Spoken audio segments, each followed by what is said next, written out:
অসমৰ বিভিন্ন প্ৰান্তত আচলতে যেতিয়াই মুখ্যমন্ত্ৰী ডক্টৰ হিমন্ত বিশ্ব শৰ্মাই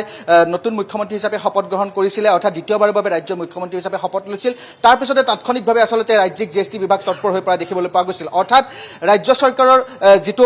যিটো কৰ অৰ্থাৎ যিসমূহ প্ৰতিষ্ঠান বা যিসমূহ কোম্পানী বা যিসকল ব্যৱসায়ীয়ে তেওঁলোকৰ আয়ৰ এটা অংশ চৰকাৰক পৰিশোধ কৰিব লাগে কিন্তু সেই পৰিশোধ অৰ্থাৎ বকেয়া ধন চৰকাৰক পৰিশোধ নকৰে আৰু সেইসকল ব্যৱসায়ী কোম্পানী প্ৰতিষ্ঠানৰ বিৰুদ্ধে ৰাজ্যিক জিএছটি বিভাগে ধাৰাবাহিকভাৱে অভিযান চলাইছিল আৰু আজিৰ দিনটোত যদি আমি কথা ক'বলৈ যাওঁ ইয়াৰ পূৰ্বে আমি দেখিছিলোঁ যে মুকেশ জালানক গ্ৰেপ্তাৰো কৰিছিল এই অভিযানৰ অন্তত গতিকে আজিৰ দিনটোত গুৱাহাটী মহানগৰীৰ যি ডাটা মেছন আছে সেই ডাটা মেছনত অভিযান চলাইছিল আৰু সেই খবৰ আমি যেতিয়াই সূত্ৰৰ পৰা লাভ কৰিছিলোঁ তাৎক্ষণিকভাৱে আমি এই স্থানত আহি উপস্থিত হৈছিলোঁ আৰু তেতিয়াই এক প্ৰকাৰ সাংবাদিকক অৰ্থাৎ আমাৰ কেমেৰাত হাত দিবলৈ তেওঁলোকে চেষ্টা কৰিছিল সাংবাদিকক অপদস্থ কৰিবলৈ চেষ্টা কৰিছিল তেওঁলোকে কৈছিল যে এয়া কোনো ধৰণৰ অভিযান নহয় আচলতে তেওঁলোকে চাহ খাবলৈহে আহিছে জিএছটি বিভাগৰ মানুহে চাহ খাবলৈ অহা বুলি তেওঁলোকে এক প্ৰকাৰ মন্তব্য কৰিছিল কিন্তু যেতিয়াই জিএছটি বিভাগৰ যিসকল বিষয়া আছে তেওঁলোকে আহি যেতিয়া মন্তব্য কৰিলে যে তেওঁলোকৰ বিৰুদ্ধে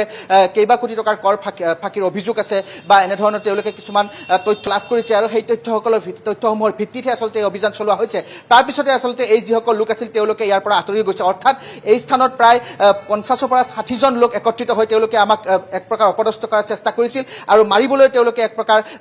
আগবাঢ়ি আহিছিল কিন্তু এই মুহূৰ্তত আমি তেওঁলোকৰ সেই কেইখন চেহেৰা দেখুৱাই ল'বলৈ চেষ্টা কৰিছোঁ আৰু এয়া হৈছে জিএছটি বিভাগৰ অভিযান গুৱাহাটী মহানগৰীৰ যি ডাটা মেছন আছে সেই ডাটা মেছনত এনেধৰণে আচলতে ধাৰাবাহিকভাৱে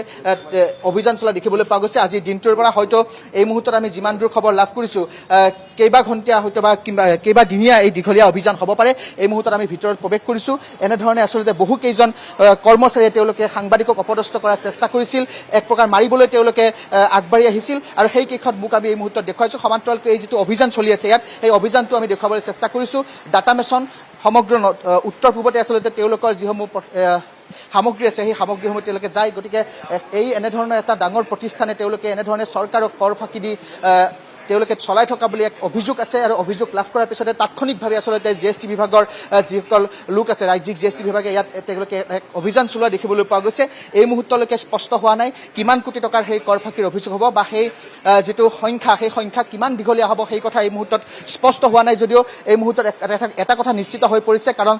বৃহৎ এখন যিহেতু ডাঙৰ ব্যৱসায়িক প্ৰতিষ্ঠান গতিকে এই প্ৰতিষ্ঠানটোৱে যে দীৰ্ঘদিন ধৰি যদি এনেধৰণে কৰ ফাঁকি দি তেওঁলোকে চলাই আহিছিল নিশ্চিতভাৱে এয়া কোনো ধৰণৰ শুভ সংকেত নহয় কাৰণ এনেধৰণে আচলতে ডাঙৰ ডাঙৰ যিসকল ব্যৱসায়ী আছে যিসকল কোম্পানী আছে যিসমূহ প্ৰতিষ্ঠান আছে তেওঁলোকে আয়ৰ এটা অংশ অসম চৰকাৰক পৰিশোধ কৰিব লাগে বা চৰকাৰক পৰিশোধ কৰিব লাগে কিন্তু সেইসমূহ ধন তেওঁলোকে বকেয়া ধন পৰিশোধ নকৰি এনেধৰণে ৰাজকোষৰ ধন আত্মসাৎ কৰাৰ অভিযোগ বিভিন্ন সময়ত কোম্পানী ব্যৱসায়িক প্ৰতিষ্ঠানসমূহৰ বিৰুদ্ধে দেখিবলৈ পোৱা যায় আৰু তাৰেই ভিত্তিতে আচলতে এনেধৰণে জিএছটি বিভাগ কঠোৰ হৈ পৰা দেখিবলৈ পোৱা গৈছে ইয়াৰ পূৰ্বেও আমি দেখুৱাইছিলোঁ যে কেইবাটাও ডাঙৰ প্ৰতিষ্ঠানত আচলতে ৰাজ্যিক জিএছটি বিভাগে অভিযান চলাইছিল আৰু সেই অভিযানৰ অন্তত এগৰাকী ডাঙৰ ব্যৱসায়ী মুকেশ জালান নামৰ এগৰাকী ব্যৱসায়ীক মাত্ৰ কেইটামান দিন পূৰ্বে ৰাজ্যিক জিএছটি বিভাগে গ্ৰেপ্তাৰ কৰিবলৈ সক্ষম হৈছিল গতিকে তাৰ পিছতেই তাৎক্ষণিকভাৱে তেওঁলোকে আন এটা প্ৰতিষ্ঠান এই যি ডাটা মেছন আছে সেই ডাটা মেছনতো তেওঁলোকে এনেধৰণে এটা অভিযান চলোৱা দেখিবলৈ পোৱা গৈছে আৰু সেই খবৰ আমি যেতিয়া আহি লাভ কৰিছিলোঁ ইয়াত আমাক প্ৰৱেশ কৰিবলৈ বাধা কৰা হৈছিল তেওঁলোকে মাৰিবলৈ আহিছিল ইয়াত যিসকল কৰ্মচাৰী আছে আৰু এই মুহূৰ্তত আমি যিগৰাকী বিষয়া আছে বিষয়াগৰাকীৰ পৰা কিছু মন্তব্য ল'বলৈ চেষ্টা কৰিম এনেধৰণে তেওঁলোকৰ যিহেতু অভিযান চলিছে আমি অকণমান মন্তব্য ল'ম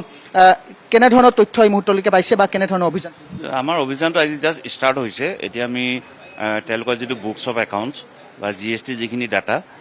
তেওঁলোকে এজ পাৰ জিএছটি লৈ যিখিনি মেইনটেইন কৰিব লাগে সেইখিনি আমি এতিয়া তেওঁলোকৰ পৰা লৈছোঁ লৈ সেইখিনি ভেৰিফাই কৰিব লাগিব ভেৰিফাই কৰোঁতে টাইম লাগিব অলপ সেইখিনি ভেৰিফাই হোৱাৰ পিছতহে আমি ডিটেইলছ কিবা ক'ব পাৰিম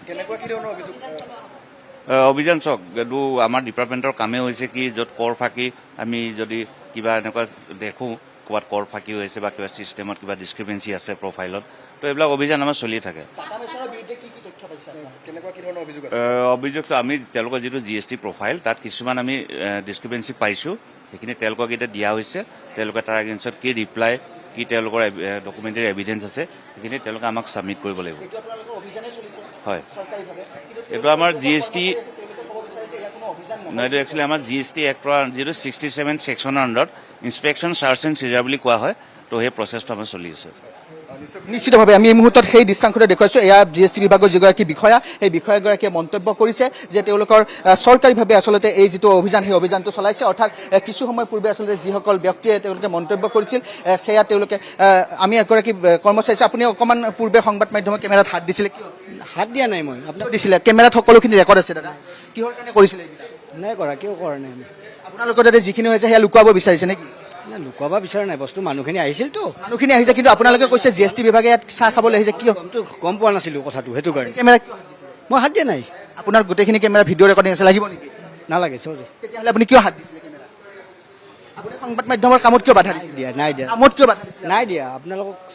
আমি আমাৰ কাম কৰি আছো, আপুনি আপোনাৰ কাম কৰি আছে, GST বিভাগে GST বিভাগৰ কাম কৰি আছে, আপুনি বাধা দিবলৈ কোন হয়?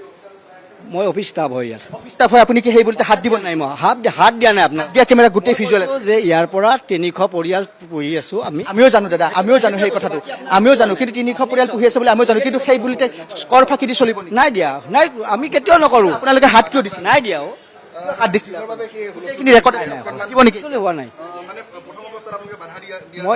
মই দিয়া নাই, গোটেই কেমেৰাত ৰেকৰ্ড আছে, আপোনাক লাগিব নেকি? নালাগে, হৈ গ'ল। তেতিয়াহ'লে আপুনি কিয় হাত দিছিলে? হাত দিয়া নাই দাদা, আপুনি এই মুহূৰ্তত আমি দেখুৱাইছো, এই যিসকল কৰ্মচাৰী তেওঁলোকে প্ৰথম পৰ্যায়ত আচলতে সংবাদ মাধ্যমে যেতিয়া বাতৰি পৰিৱেশন কৰিব আহিছিল, তেওঁলোকে বাধা প্ৰদান কৰিছে, মাৰিবলৈ আচলতে উৎপত্তি মিতুল এই মুহূৰ্তত